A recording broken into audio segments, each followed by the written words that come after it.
안녕하세요. 이승기 변호사입니다.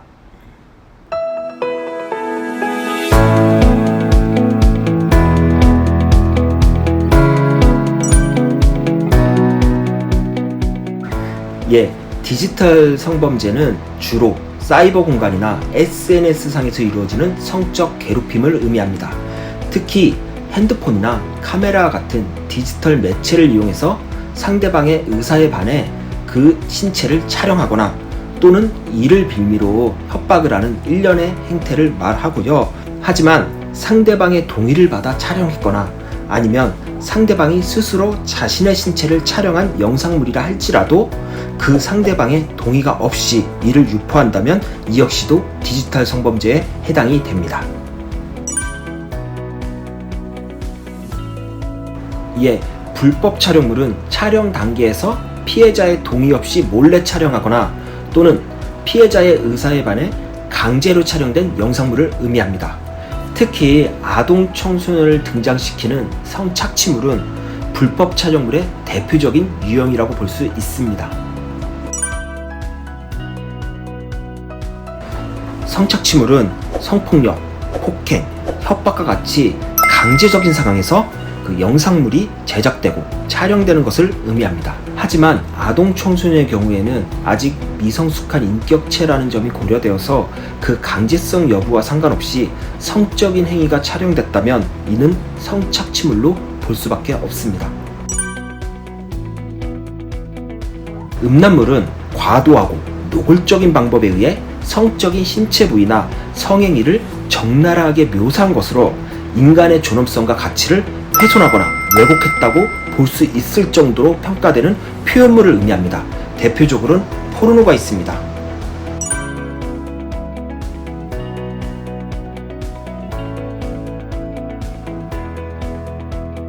이번에 통과된 N번방 방지법의 가장 핵심은 성폭력 범죄의 처벌 등에 관한 특례법 개정안이라고 할 수 있습니다. 이번 개정안의 주요 내용을 살펴보면 우선 불법 성적 촬영물을 소지하거나 구입, 저장, 시청한 사람도 처벌할 수 있는 조항이 신설되었습니다. 또한 자신의 신체를 촬영한 영상물이라 할지라도 이를 촬영 대상자의 의사에 반하여 타인과 공유한 사람도 처벌된다는 점 명확히 했습니다.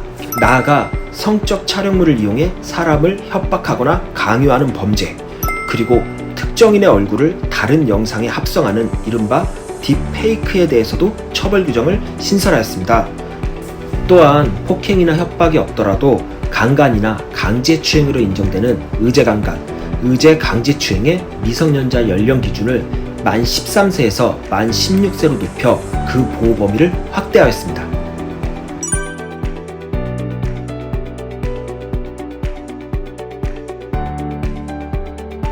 SNS상에서 나눈 대화나 혹은 채팅 내용이 음담패설의 수준으로 타인에게 성적 수치심이나 혐오감을 줄 정도가 된다면 이는 통신 매체를 이용한 음란행위로 처벌이 됩니다.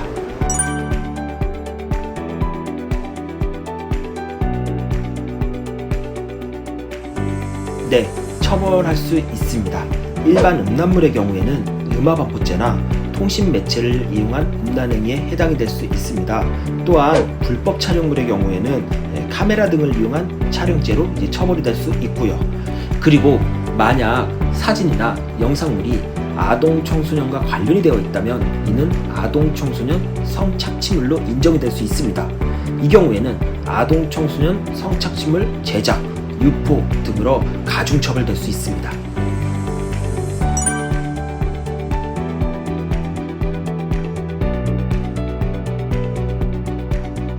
단순한 노출이면 처벌이 곤란합니다. 하지만 신체의 주요 부분에 대한 노출일 경우에는 처벌이 가능합니다. 특히 성인뿐 아니라 청소년도 그러한 사진을 업로드할 경우에는 음란물 유포죄로 처벌될 수 있습니다.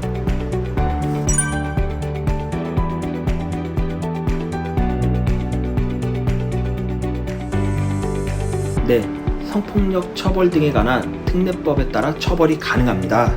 흔히 페이크 음란물 또는 지인 능욕 영상이라고 부르는데요. 타인의 얼굴이나 신체 또는 음성을 그 의사에 반하여 성적 욕망이나 수치심을 유발할 수 있는 형태로 편집하거나 합성하거나 가공한 자도 처벌할 수 있도록 했습니다. 그리고 성적인 허위 사실을 유포한 행위에 대해서는 정보통신망법상의 사이버 명예훼손으로 처벌이 가능합니다. 디지털 성범죄는 온라인이나 혹은 SNS상에서 주로 이루어지기 때문에 일반적인 성범죄와는 그 유형이 다릅니다. 특히 디지털 성범죄를 예방하기 위해서는 자신과 혹은 타인에 대한 개인정보를 인터넷상에 올리거나 전송해서는 안 됩니다. 또한 타인의 동의 없이 그 사람의 사진이나 영상을 찍거나 전송해서도 안 되고요. 잘 모르는 사람이 개인정보를 묻거나 만남을 요구하면 절대 응해서는 안 되고 바로 믿을 수 있는 어른, 부모님이나 선생님한테 꼭 알려야 됩니다. 특히 그 사람이 문화상품권이나 현금을 준다고 해서 일을 받아서도 절대로 안 되고요. 그리고 가장 중요한 건데, 이런 문제 상황이 생겼을 때 혼자 고민하거나 혼자 해결하려고 해서는 안 됩니다. 믿을 수 있는 어른이나 혹은 전문기관의 도움을 요청하는 것이 가장 중요합니다.